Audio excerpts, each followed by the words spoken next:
Buenas noches, docente y compañeros. Mi nombre es Chely Jimena Daza Jiménez y a continuación doy cumplimiento a la actividad número 1, estructura, funciones y procesos. Para comenzar es importante tener un claro concepto de qué es organización. Lo definimos como aquel grupo de personas y medios organizados con un fin determinado, que se divide el trabajo en tareas distintas y la posterior coordinación de las mismas, teniendo como palabras claves de este término objetivos, personas, intereses y necesidades. Entonces, ¿qué es la estructura organizacional? Es aquella estructura intencional de roles. Cada persona asume un papel que se espera que se cumpla con el mayor rendimiento posible. También la podemos entender como aquel marco en el que se desenvuelve la organización, de acuerdo con el cual las tareas son divididas, agrupadas, coordinadas y controladas. ¿En qué entornos se desarrollan las organizaciones? Se desarrolla en el ámbito legal y político, ya que todas las organizaciones se hallan afectadas por los distintos sistemas políticos y legales de su entorno.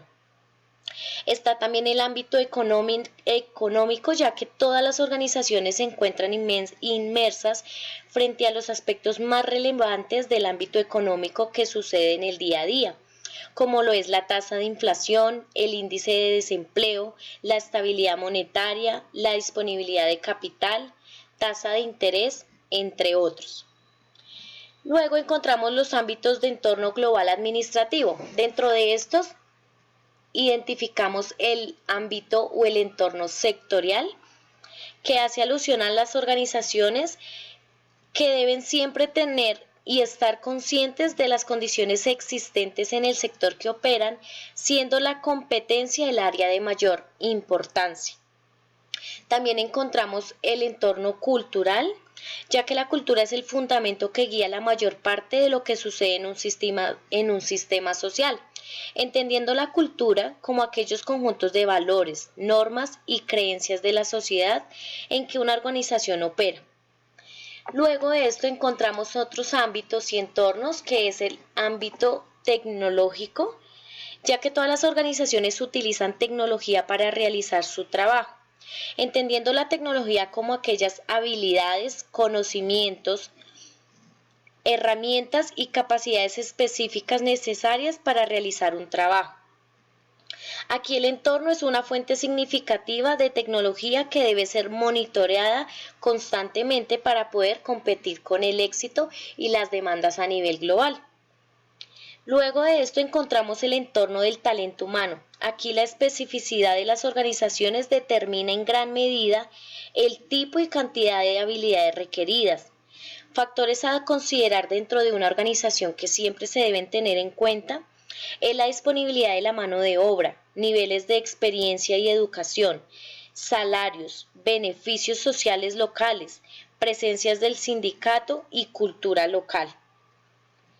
Encontramos también el entorno de recursos físicos, ya que toda organización debe tener en cuenta las características más importantes, como lo es las materias primas, el clima y la geografía. Y por último está el entorno de consumidores y clientes, ya que también la organización debe conocer el poder potencial de los compradores y las preferencias cambiantes de los mismos.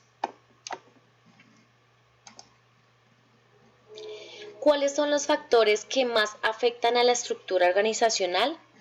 Dentro de estos está la autoridad, que es el adhesivo de la estructura de la organización, seguido del vínculo, que es la que hace posible la estructura de dicha organización, seguido de los medios mediante los cuales se pueden colocar grupos de actividades bajo el mando de un administrador, y por último también la coordinación de las unidades organizacionales, ya que es la herramienta con la que el administrador está en posibilidad de ejercer su discrecionalidad y de crear un ambiente para el desempeño individual.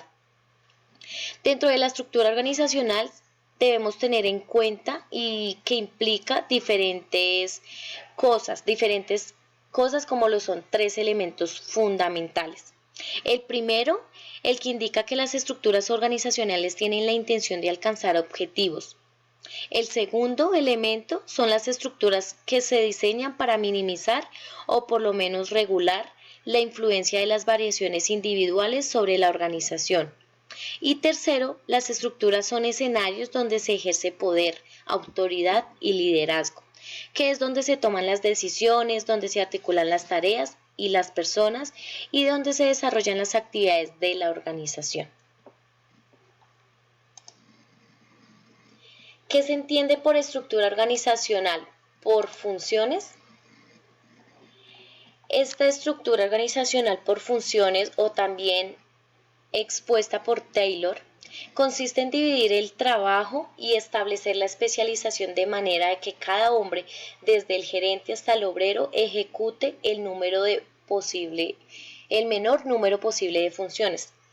Es importante tener en cuenta acá dos cosas: las ventajas y desventajas de esta. Dentro de las ventajas de este tipo de estructura organizacional está en la mayor especialización que existe. También se obtiene la más alta eficiencia de la persona, la división del trabajo es planeada y no incidental, el trabajo manual se separa del trabajo intelectual y disminuye la presión sobre un solo jefe por el número de especialistas con el cual cuenta la organización. ¿Qué desventajas hay de estas? Es la dificultad de localizar y fijar la responsabilidad, lo que afecta seriamente la disciplina y moral de los trabajadores. Se viola el principio de la unidad de mando y la no clara definición de la autoridad da lugar a rozamientos entre jefes. ¿Qué se entiende por estructura organizacional por procesos? Es la estructura que tiene que reflejar objetivos y planes porque de ellos se derivan las actividades. Es aquel que tiene que reflejar la autoridad que dispone la administración, tiene que reflejar su ambiente y tiene que tomar en cuenta las limitaciones y las costumbres de dichas personas. Aquí es importante tener en cuenta que se desglosa una serie de pasos que es una serie lógica fundamental en la organización. Y es el proceso de la organización, que consiste en 6 pasos. El primero, establecer los objetivos de la empresa. El segundo, políticas, objetivos y planes. Tercero, identificar y clasificar las actividades necesarias para cumplirlos. Agrupar estas actividades de acuerdo con los recursos humanos y materiales disponibles y la mayor forma de usarlos de acuerdo a las circunstancias. Y también delegar en el jefe de cada grupo la autoridad necesaria para llevar a cabo las actividades y por último vincular los grupos en forma horizontal y vertical mediante las relaciones de autoridad y flujos de información. Muchas gracias.